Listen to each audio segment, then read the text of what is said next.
what it do? It's your boy T-Lee, and I'm back with another fire reaction, another crazy one at that, from your boy Insanity Body Cam. As you can see by the title, mother realizes her son has executed her husband. Now this is a tricky one, because you never know what the husband might have been doing. But yeah, we're gonna tap into it, see the details of it. You know what I'm saying? Is there anybody else in the house? Make sure y'all tap in, subscribe. Just 1, 2, 3. This mother just came home to her worst nightmare. Her husband brutally murdered in his own home. At first, she thought someone had broken in, but And I only said that because I'm just seeing from different point of views. You know what I'm saying? Because the father could have been a good father, you know what I'm saying? Just kids these days, like, soon discovered that this wasn't a it's never robbery enough for gone certain wrong. people. The truth was far more shocking. The killer was none other than one of her own sons. We'll figure it out, man. We'll figure it out. They can't figure it out. Oh, I thought this was a little boy. I thought this was a little boy, I ain't gonna lie. Tap in, y'all. On the night of November 21st, 2023, Theodore Gulia was working at his desk in his home when he was suddenly struck from behind with a baseball bat. A powerful blow to the head sent Theodore to the floor, severely injured and disoriented. As Theodore lay defenseless, the attacker continued to strike him repeatedly in the head. In a final act of brutality, the assailant stabbed Theodore multiple times in the throat, leaving him to succumb to his horrific injuries. The following morning, police received a frantic call from Theodore's wife, who had just discovered her husband's lifeless body. Officers rushed to the scene, unaware of the horror awaiting them. Come here. Let me see your hands. Come here. What's going on? Get on the ground. Get on the ground. Both of you on the ground. On the ground.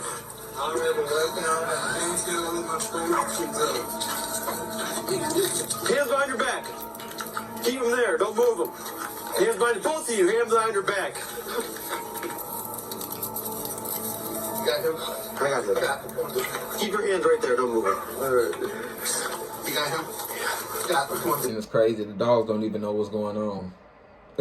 I mean, they probably do. They get a sense of it. Let me take that back. What happened?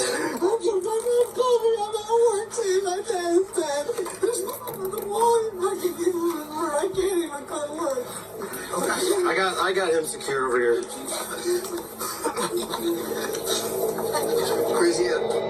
In the home, Theodore lay lifeless in a pool of his own blood, his face and body brutally deformed. Blood splattered in the hallways and floor, painting a scene of unmistakable violence. From the moment they stepped inside, officers knew this was a ruthless homicide. Hey, RJ. I'm just gonna invite you of your rights because I still don't know what happened. Ben didn't do anything, man. So who's the son? Let me see. He thinks that I murdered my dad, and he wasn't attacking me. But I did not murder my dad. Police have yet to determine if anyone in the family is involved, but RJ repeatedly insists he didn't kill his father. A denial that, in itself, raises suspicion, and officers immediately picked up on this. What happened? Okay, so I heard scuffling in the middle of the night. I usually smoke cigarettes in the garage. Okay. Listen to music, it was during the volume. Long story short, found my dad when my mom comes home. Okay. Who moved the body? Because the body's clearly been moved. Was that you? I didn't move it. My mom may have went up there. Your mom was not moving that body. I'm saying, are you saying? Who was here last night in the house? Just you and your dad? Yeah, and I think someone broke in and murdered. Something about RJ's story isn't adding up, and officers can feel it. He's not telling the whole truth. His account is riddled with inconsistencies, and his demeanor is far too calm, especially compared to his brother Ben, who is inconsolable. Alright, that's the... Are you just coming from work? Okay. I'm sorry for the inconvenience, but there's been history. And No, you're fine. I'm staying there. It makes sense. Do you want to see? Can I go inside and let me get in the cold? We'll get there, okay? Just you want to lean against the car? Or you want to? No. He called me last night as well. Who did? My dad. Okay. And I couldn't answer it. I was asleep. I just called me this morning. Yeah. Last time I talked to him, we were getting ready for Thanksgiving. He was at my house and we were getting ready for Thanksgiving. I'm really sorry for your loss, man. You have my condolences. It's like, I don't want this to be real. I know. Trust me. I wish it wasn't. Was your mom here last night, or was it just him and your dad? Yes. Okay. Oh.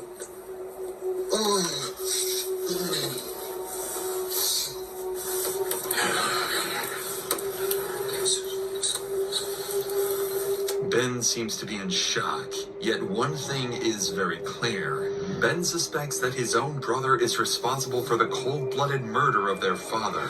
It might be easy to miss, but after Ben tells the officer that RJ and Theodore were home alone last night, he quietly mutters under his breath, "That piece of shit."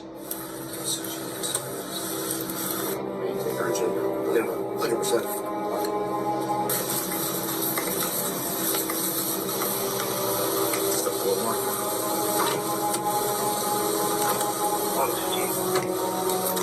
Stand by a second.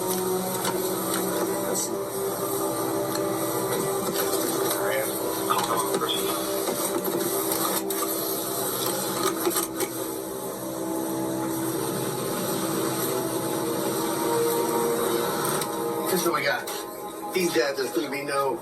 So the only thing that you guys are going to do is basically confirm it's gunshot wound to the head. Pretty suspicious, pretty shady. What's going on? So we probably only needed the squad. The engine would probably clear, and then. But I'm gonna wait for the detectives to go up first Because we can't just do the crime scene. Well, there's already been disturbance. Someone moved the body. Is it obvious that he's dead? Yeah, so 100%. We don't know. Yeah, he's been sitting there for a while. So two. Not yet. Good. He's clearly dead. Body's clearly been moved. Whatever happened in the fucking hallway. Body's in the bedroom. Mom says she found the body. RJ's in custody right there. Son and mom both say RJ was here with him alone. RJ's claims, I briefly ran as I just said what happened. He says there was a scuffle last night. He thinks someone broke in the house and murdered his father. So, that's where we're at. As some investigators work to process the scene and gather evidence, other officers continue piecing together a timeline based on each family member's account. And during this process, police would soon discover a critical piece of evidence that would immediately raise serious doubts about one of the sons' versions of events. But before we continue, it's worth noting that We're gonna jury one take W the description, hoping to finally reveal who's telling the truth and who's been lying all along. I just got a quick timeline from her. Yeah. She went to her daughter Claire's yesterday in the morning. Stayed with her daughter all yesterday. Stayed at her daughter's last night. Came home at 10 o'clock this morning. I said, "Why'd you come home?" "Well, RJ called me saying he needed cigarettes." "Yeah." I said, "Did he said anything happened?" "No." So I said, "Okay, so how did you find out when you got here?" She's like, "Well, I first came here, went to my bedroom, and then I went upstairs, and that's what I found." I said, "Okay." And RJ, when you got here, RJ never said anything to you about what happened upstairs. I briefly talked to RJ. He said somebody broke in the house and murdered my dad. He I don't know where the gun is. It's upstairs. I don't think that's it. It might be. And I guess when she called this son Yeah, after she found him. I don't think he's related. No, after she found him, that's when she called him, Anderson. As far as my understanding goes, whenever anything happened, it was just RJ and his dad. Yeah, but well, that's the same thing I've gotten from who's it? That's the other brother. Yeah, so the same thing is that RJ and his dad were home alone all night. Based on everything they've gathered, officers decide to take Annie, Ben, and RJ in for questioning. It's clear that RJ is the most suspicious of the group and, as such, their primary suspect. But in order to fully cover all possible angles, it's crucial to get a formal interview with everyone who could have been involved. We're gonna take him out of the car. Feel like go for a second. Yeah. Okay. Let's go. We're going this way. No. Yeah, we could. Yeah, we all gotta go. Oh, let's go. You're gonna follow me. Okay. Let's go. We're going to this car right here, okay? What's going to happen is everyone's going to go back to the station. Okay. Good. I mean, obviously, we're going to talk to all of you, get statements from everybody. Have a seat. Officers don't suspect Annie or Ben have any involvement, but their suspicion of RJ is only growing. In fact, many of them are already familiar with RJ, as this isn't the first time law enforcement has been called to the Golia residence due to an ongoing dispute between father and son. RJ has a known history of violence, and officers can't shake the feeling that something darker is at play. One officer in particular recalls an unsettling conversation he had with Theodore during a previous visit, one that still sends chills down his spine. When he saw me, he's shit, don't like me, all this shit. Now he's like Completely different person, right? I just think that means something here. I was looking at him. He has like 1,000 miles stare, right? When he was sitting on the ground. But that guy said, Literally, I don't even know if I actually said it, but I thought it. I might have said it to his dad. I'm like, he's gonna kill you. when last time we were here? Yeah. Because I talked to him after everyone else left. God damn. And I know we've been here. We were 2 weeks ago. Okay. Yeah. He's threatening to stab us. I was like, yeah, I'm not. No, I'm not running past him. No way. Yeah. Let me see with them. I know RJ's going back to booking for sure. Okay. Just we're gonna hold him for inquest. Absolutely follow this homicide or side. Right. Which I would heavily lean towards homicide, but the way he was 2 weeks ago, absolutely. 2 weeks earlier, officers had been called to the same house after reports claiming that RJ was acting aggressively and making threats towards his family. Come on, man, you cooked. It always happens like this. Be like 2 weeks we was here at this same house before. Woo, the signs be right there. It's like. This incident further strengthened the officer's suspicion that RJ was the one responsible for Theodore's death. With this in mind, officers arrested RJ on suspicion of murder and brought him into the Solon police station for questioning. Their goal was clear: confront him, push for a confession, and uncover what might have driven him to murder his father. And what RJ would go on to reveal in that interview would become one of the most disturbing things the investigators had ever heard. Here, Robert. So, just like last time, it's a new day, I'm gonna read you your rights again.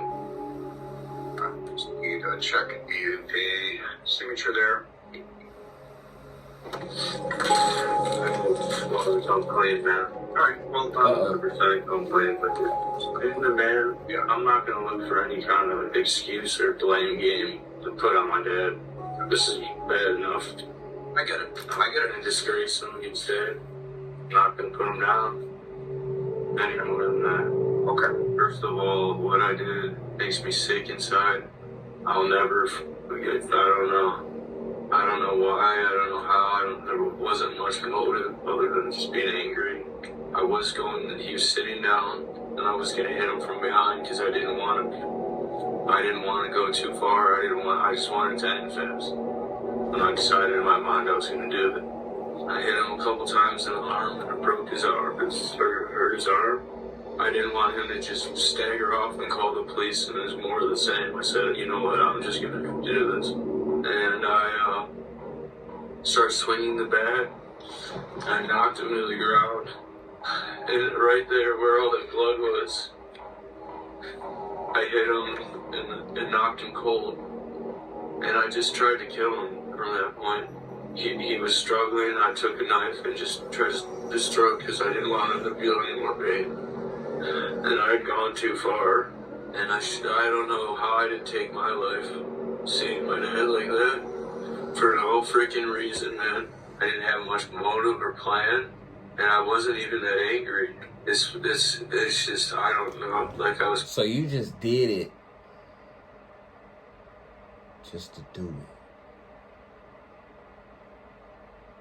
You wasted somebody's life. You wasted your own life.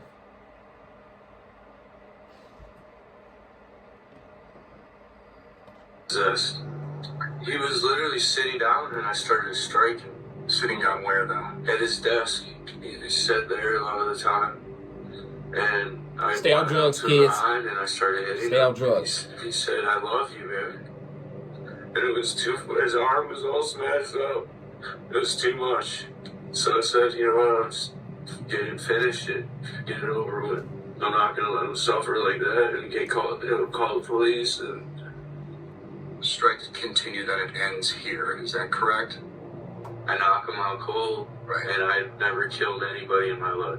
So I had no idea how hard it was to actually kill him. Okay. And I, just like I said, I grabbed a knife from his desk, stabbed him in the throat. Okay. And kind of after blood. Okay, and that was done out here. Let's see. I don't think you know how much this feels like the right thing to do. It is the right thing to do. I love my dad the most. I tried the hardest to get along with him. He's a hard guy to get along with. I cared about him the most out of everybody. I just want you to know that. I played guitar. He loved playing guitar. I believe that, RJ. I don't doubt that. It's too late for that crying. But that's what happened. I didn't do anything weird. I didn't take it too far. I just wanted it to end. You know, we can't go back in time. The best we can do Definitely can't. is go forward and make the best out of from there on what you can control. You can't control what has been done. It's done. Let's move past that. Let's make better choices. Let's do the right thing from here moving forward. And that speaks to you and it speaks to your character, and I appreciate that. Just want to shake your hand and say thank you for giving me the opportunity to come clean.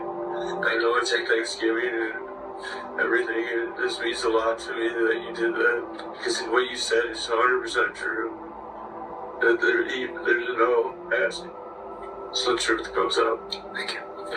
Appreciate that. It is deeply disturbing how a son who claimed to love his father the most ultimately became his killer. But at the Yeah, very stay off them least, drugs, RJ kids. chose to come clean, confessing his actions and showing remorse for what he had done. RJ later pled guilty to involuntary manslaughter, felonious assault, and offenses against a human corpse. He was sentenced to a maximum of 25.5 years at the Lorraine.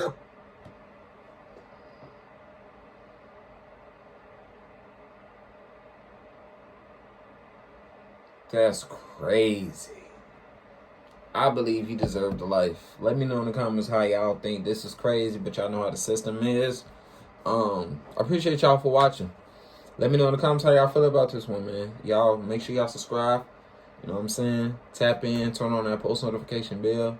You know, we on the road to 100K subscribers, and I'm out.